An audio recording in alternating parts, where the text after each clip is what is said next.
नमस्कार, माझे नाव सिद्धी सुमित. मी 5वीमध्ये शिकत आहे.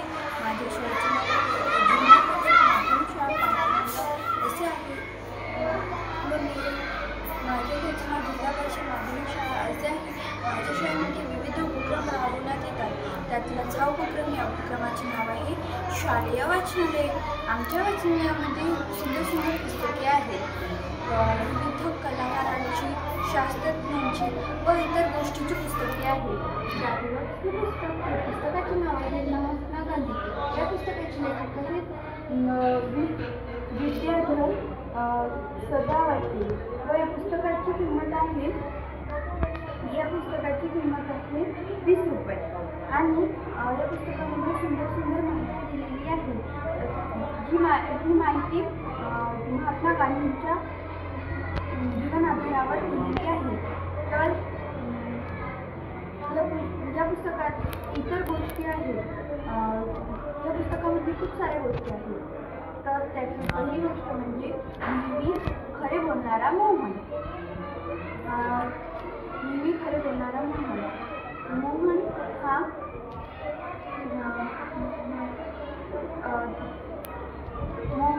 हा नेहमीच खरा बोलत होता.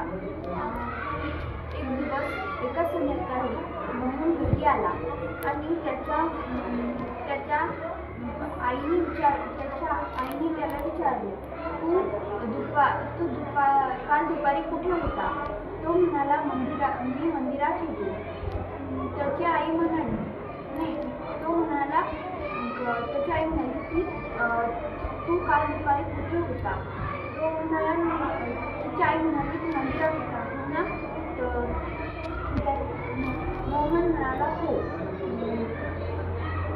त्याची आई म्हणाली, काल तू कोणाबरोबर होता? तो म्हणाला, मित्रांबरोबर. एवढी कोणाबरोबर असणार मी? त्याची आई म्हणाली, तुम्ही काल काय करत होते? ते म्हणाले, मी चुपचाप गप्प बसला. आणि त्याची आई म्हणाली, तुम्ही किड्यावरच होते हो ना? तो म्हणाला, नाही, आम्ही काहीच करत नव्हतो. तर त्याची आई म्हणाली, खरं सांग.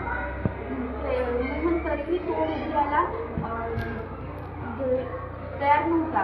तो म्हणत होता, मी सर्व केले होते. पण अर्थात त्यांनी सर्व केले होते. त्याची आई म्हणाली, तुम्हाला एका माणसाने हटकले. तुम्ही म्हणाले की तू बिडी पायाखाली चुरगाळून फेकून दिली. तेव्हा मोहनला आपले तोंड उघडणे भागत होते, कारण त्याच्या आईला सर्व माहीत झाले होते. नंतर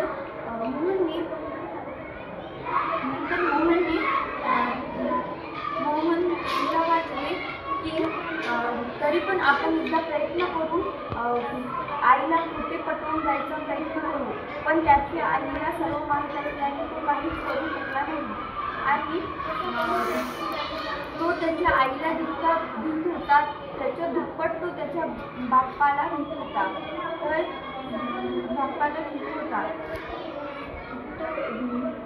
मोहनने डोळ्यात पाणी आणले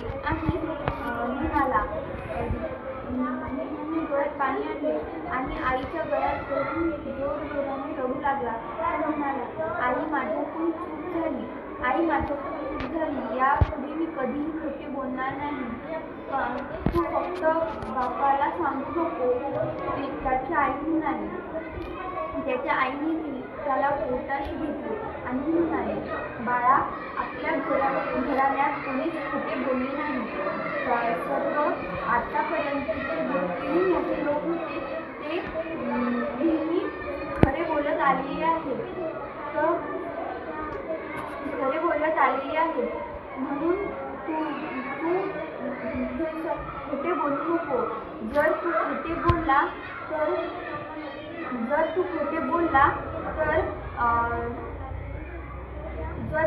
बोलला तर आपण जर का काही वाईट काम केलं तर आपण जर का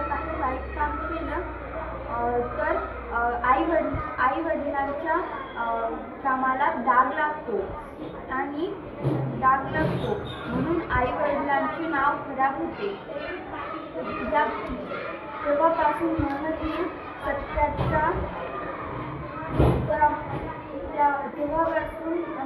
सत्याचा शोध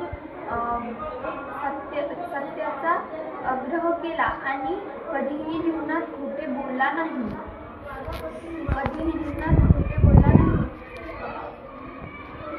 तर आणि हे मोहन म्हणजे आपल्या भारताचे राष्ट्रपिता महात्मा गांधी होते. महात्मा गांधी यांचे पूर्ण नाव मोहनदास करमचंद गांधी असे होते. धन्यवाद.